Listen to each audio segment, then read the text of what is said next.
Tempat atau place merupakan salah satu komponen utama dari usaha yang akan kita mulai.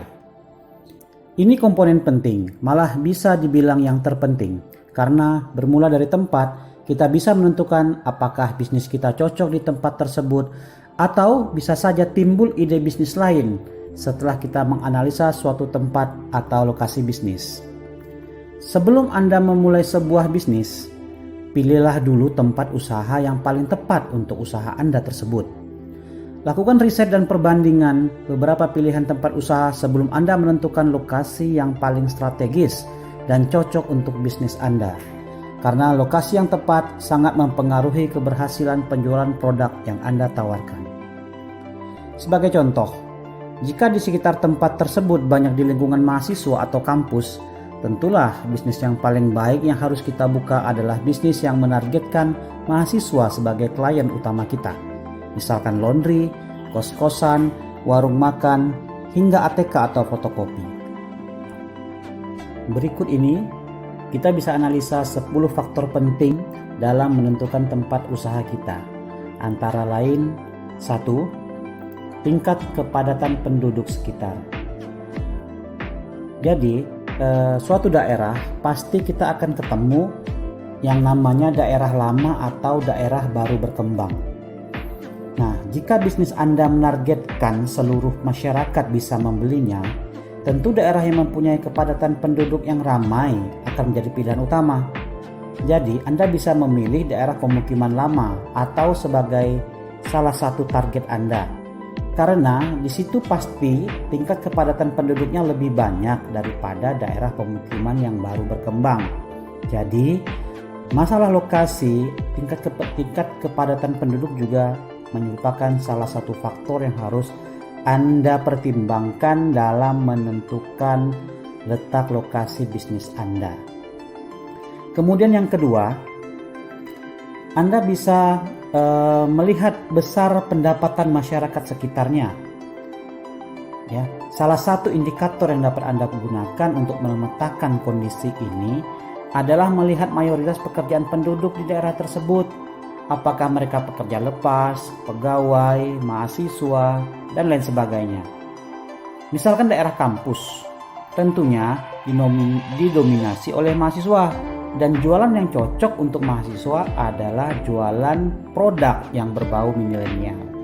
Nah, Anda lihat bahwa produk Anda ini apakah ada berbau milenial atau cocok nggak kalau dengan dominasi mahasiswa. Kalau cocok, boleh Anda buka di lokasi tersebut. Kemudian yang ketiga, Anda harus mencari tempat yang mendekati sentra poin. Nah, yang dimaksud sentra poin di sini adalah tempat yang ramai didatangi oleh orang. Contohnya ATM, rumah sakit, kampus, dan lain-lain. Nah, tentunya di sentra poin ini klien akan dapat kita temukan dengan mudah. Jadi lihat, ruko itu ataupun tempat lokasi itu merupakan salah satu sentra poin nggak gitu. Kalau dia sentra poin, mudah-mudahan itu akan menjadi memudahkan kita untuk mendapat klien.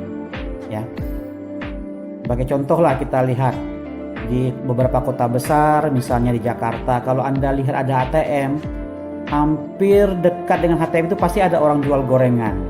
Nah, intinya apa? Mereka jual gorengan, dia nggak perlu lagi memasarkan ke segala macam, iklan segala macam. Dia cukup orang akan mencari ATM, tentunya akan terlihat dia punya gerobak gorengan. Seperti itulah salah satu contoh mendekati sentra poin. Kalau Anda lihat di beberapa minimarket yang terkenal, mereka berusaha memasukkan ATM ke gerai mereka supaya apa? Orang bisa datang dengan sendirinya ke tempat mereka dengan adanya sentra poin berupa ATM tersebut. Ya, jadi ini bisa Anda jadikan salah satu faktor untuk mempertimbangkan lokasi tempat usaha Anda. Kemudian faktor yang keempat yaitu perhatikan tingkat keramaian atau traffic light, lalu lintas yang melewati tempat yang mau Anda sewa atau mau Anda pakai tersebut. Ya, apakah di situ tempat sentranya pejalan kaki, kendaraan bermotor, misalnya apakah situ hanya bisa masuk motor ataukah bisa masuk mobil gitu ya. Kemudian tingkat kemacetan, kemudian traffic light ini juga harus Anda lihat ya. apakah itu jalur searah ataupun jalur dua arah. Nah, tentunya hal ini akan menjadi pertimbangan tersendiri, ya.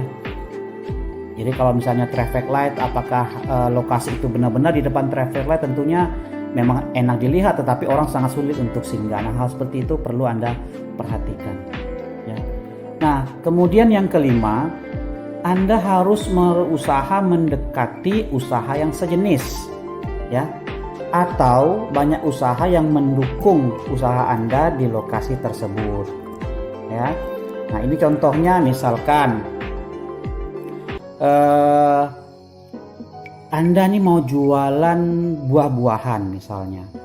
Nah, karena Anda mau jual buah-buahan, tentunya tempat yang tepat Anda harus menjualnya di pasar buah, atau di sekitar tempat Anda jualan itu banyak atau ada beberapa orang yang jualan buah juga. Nah, tentunya dengan adanya begitu konsumen udah tahu kalau mau mencari buah di daerah A gitu loh. Ya, seperti itu. Nah, jangan sampai Anda misalkan mau jual, contohnya Anda mau jualan salak misalnya. Anda tidak menjualnya di sentra buah-buahan, tapi Anda sendiri aja Anda nongkrong di pojok jalan tol. Nanti orang kira Anda bukan jualan salak tapi jualan granat gitu kan. Susah jadinya. Jadi usahakan Anda mendekati jenis usaha yang sejenis, ya. Kalau Anda jual makanan, carilah tempat-tempat food court ataupun dekat-dekat kuliner yang mungkin bisa sama dengan jenis usaha Anda, atau yang saling mendukung. Misalnya Anda mau jualan kue, carilah dekat warung nasi. Nah, itu kan usaha-usaha yang sedikit mendukung, ya. Kemudian faktor keenam yang harus Anda perhatikan adalah sesuaikan dana atau budget Anda dengan lokasi yang akan Anda pilih, ya. Jadi jangan terlalu memaksakan walaupun kondisi tempat tersebut menurut Anda ideal untuk usaha Anda. Misalkan Anda sudah coba kemana-mana, Anda lihat, oh disinilah tempat yang cocok, ideal, kliennya ada. Tetapi kalau seandainya dana Anda belum mencukupi, ya jangan dipaksain. Karena bagaimanapun kita usaha, cash flow adalah faktor utama untuk keberlangsungan usaha kita.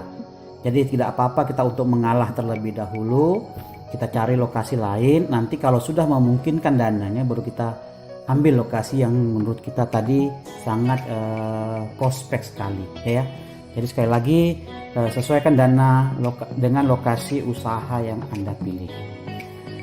Yang ketujuh yaitu Anda harus memperhatikan juga faktornya keamanan, ya. Faktor keamanan ini harus mendukung, ya. Tentunya Anda tidak inginkan klien Anda takut untuk mengunjungi toko Anda karena mungkin banyak preman, atau mungkin kalau dia parkir motor helmnya hilang gitu loh kan, dan sebagainya. Jadi faktor keamanan klien dan juga barang-barang produk Anda juga harus menjadikan salah satu pertimbangan. Anda nggak kepingin setiap bulan toko Anda ada dibengkak, dimasukin orang sehingga produk-produk Anda bisa hilang begitu saja kan. Kita selalu menjaga itu. Jadi tingkat keamanan harus kita lihat. Kemudian yang kedelapan yang harus Anda pikirkan juga adalah pilihlah usaha yang tingkat kompetisinya rendah. Kecuali Anda yakin bahwa produk Anda itu bisa bersaing di situ, ya. Misalkan di daerah tersebut tuh Anda nih punya suatu daerah, misalkan dia itu banyak mahasiswanya.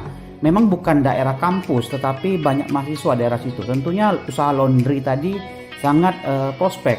Anda lihat di situ laundry mungkin baru ada beberapa buah. Nah, berarti kan tingkat persaingannya itu kecil, sedangkan kliennya besar. Nah, Anda tentukan bisa di tempat itu karena potensi untuk mendapatkan kliennya lebih besar, ya. Nah, kecuali Anda pede dengan produk Anda, misalkan kan banyak kalau kita lihat contohnya itu kuliner pecel lele lah, ya. Kalau saya lihat kalau di pecel lele itu dimanapun buka itu pecel lele pasti bisa aja ramai gitu loh. Nah, hal-hal itu kan biasanya ada unik tersendiri gitu, ya. Jadi usahanya itu Anda pilih tempat yang kompetisinya rendah, ya, kecuali Anda yakin tadi Anda bisa bersaing. Kemudian faktor ke-9 yang harus Anda perhatikan adalah perhatikan juga kebersihan lokasi Anda, ya. Kebersihan lokasi tempat usaha yang mau Anda sewa atau Anda beli itu Anda perhatikan. Tentunya janganlah di dekat misalnya tempat penumpukan sampah. ya, ataupun di situ ada tempat pembuangan sampah misalnya, ya. Tentunya bau, itu kan bau kan nggak berwujud tetapi sangat mengganggu, ya, pemandangan mata juga nggak bagus. Atau hindari juga di dekat taman atau bangunan yang tidak terawat, karena biasanya di situ akan Anda jumpai banyaknya sampah atau banyaknya barang-barang yang tidak terawat, yang kurang bagus lah dilihat oleh mata, sehingga mungkin klien Anda akan mengurungkan niatnya untuk sampai ke lokasi Anda, ya. Nah, kemudian faktor terakhir yang paling penting juga, yang ke-10, yaitu pastikan segala perizinan yang diperlukan untuk usaha Anda itu sudah sesuai untuk peruntukannya. Misalkan itu memang daerah yang boleh dibangun ruko, ya, yang tempatnya betul, jangan di atas selokan atau parit gitu loh. Izinnya ada, IMB-nya juga ada, sehingga apa, ke depan Anda tidak akan menjadi membuang energi dalam ngurus-ngurus masalah-masalah seperti ini. Tentunya yang diuruskan tidak hanya, yang kerugian kita tidak hanya keuangan, tapi juga kerugian waktu gitu ya. Nah, kemudian banyak kerugian lain yang bisa terjadi jika Anda salah memperhatikan masalah perizinan ini, ya. Oke, demikianlah beberapa faktor ya yang harus Anda pertimbangkan dalam menentukan lokasi tempat usaha Anda, agar usaha Anda mempercepat keberhasilan dan kesuksesan Anda sendiri. Oke, sampai jumpa di materi selanjutnya. Salam sukses.